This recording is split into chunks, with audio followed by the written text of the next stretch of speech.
दोस्तों Indian railway के द्वारा लोअर बर्थ यानी कि नीचे वाली सीट को लेकर एक नया बदलाव कर दिया गया है और इस नए बदलाव का जो असर है वो खास तौर से उन यात्रियों पर देखने को मिल सकता है जो यात्री टिकट बुक करते समय लोअर बर्थ यानी कि नीचे वाली सीट को बुक करते हैं, क्योंकि इस नए नियम के अकॉर्डिंग ऐसा बताया जा रहा है कि अब हर यात्रियों को नीचे वाली सीट यानी कि लोअर बर्थ नहीं मिल पाएगी, क्योंकि इंडियन रेलवे के द्वारा रिजर्वेशन वाले कोच में जो नीचे वाली सीट होती है जिसको लोअर बर्थ बोलते हैं, उस सीट को कुछ खास कैटेगरी के यात्रियों के लिए रिजर्व कर दिया गया है। इसके अलावा दोस्तों यहाँ पर यह भी जानकारी दी गई है कि अलग अलग कोच में जैसे कि sleeper class, AC 3 tier, AC 2nd tier coach में जो नीचे वाली सीट है वो कितनी रिजर्व की गई है। तो आइए दोस्तों फिर बात करते हैं कि लोअर बर्थ यानी कि नीचे वाली सीट से जुड़े इस नए बदलाव या फिर नए नियम के बारे में। तो जैसा कि हम जानते हैं कि जब यात्रियों के द्वारा ऑनलाइन टिकट बुक की जाती है तो वहां पर बर्थ प्रेफरेंस के बारे में पूछा जाता है, यानी कि यात्री टिकट बुक करते समय अपने चॉइस के अकॉर्डिंग बर्थ को चुन सकते हैं, जैसे कि लोअर बर्थ, मिडिल बर्थ या फिर अपर बर्थ। लेकिन अब रेलवे के द्वारा नीचे वाली सीट को 3 खास कैटेगरी के यात्रियों के लिए रिजर्व कर दिया गया है,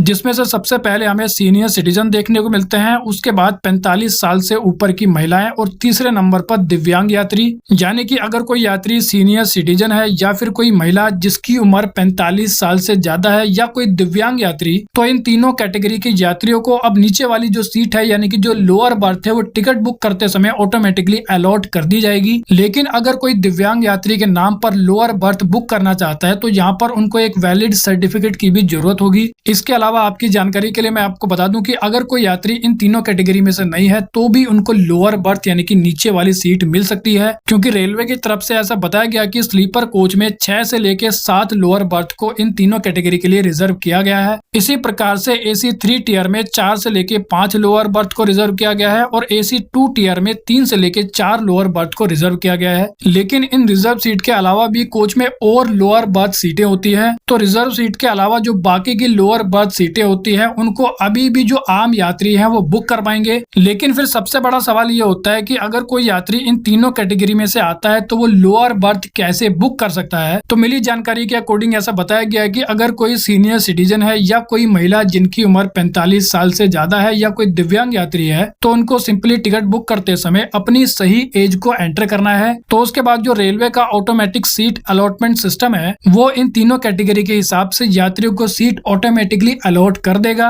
अब अगर बात करें कि रेलवे की तरफ से लोअर बर्थ यानी कि नीचे वाली सीट को लेकर ये नया बदलाव क्यों किया गया है, तो ऐसा देखने को मिला है कि जो सीनियर सिटीजन होते हैं उनको कई बार ऊपर वाली सीट यानी कि अपर बर्थ अलॉट हो जाती है, लेकिन ऊपर वाली सीट तक पहुंच पाना सीनियर सिटीजन के लिए काफी ज्यादा मुश्किल होता है। इसके अलावा अगर बात करें दिव्यांग यात्रियों के बारे में यानी कि डिसेबल्ड पैसेंजर्स के बारे में, तो दोस्तों जो दिव्यांग यात्री होते हैं उनके लिए तो ऊपर वाली सीट पर पहुंच पाना ही बहुत ही ज्यादा मुश्किल होता है। इसके अलावा जो महिलाएं ट्रेन में अकेले सफर करती हैं उनको भी लोअर बर्थ की प्रेफरेंस दी जाएगी, क्योंकि अभी तक होता यह था कि अगर किसी सीनियर सिटीजन या फिर दिव्यांग यात्रियों को ऊपर वाली सीट मिल जाती है तो फिर उन यात्रियों को टीटी से सीट बदलवाने की रिक्वेस्ट करनी पड़ती थी, जिससे उन यात्रियों को काफी ज्यादा परेशानी भी होती थी। लेकिन रेलवे के द्वारा ये जो नया बदलाव किया गया है ये इस समस्या को पूरी तरह से खत्म कर देगा। लेकिन दोस्तों लास्ट में मैं आपको बता दूं कि अगर आप लोअर बर्थ बुक करने की प्लानिंग बना रहे हो तो आपको पहले से ही ट्रेन में टिकट बुक कर लेनी चाहिए, क्योंकि अगर आप लेट करते हो तो हो सकता है कि जो लोअर बर्थ है वो किसी और जरूरत वाले यात्री को अलॉट कर दिया जाए। तो वेल दोस्तों इस वीडियो में इतना ही। I hope you like the video. तो फिर मिलेंगे अगली वीडियो में, जब तक के लिए जय हिंद।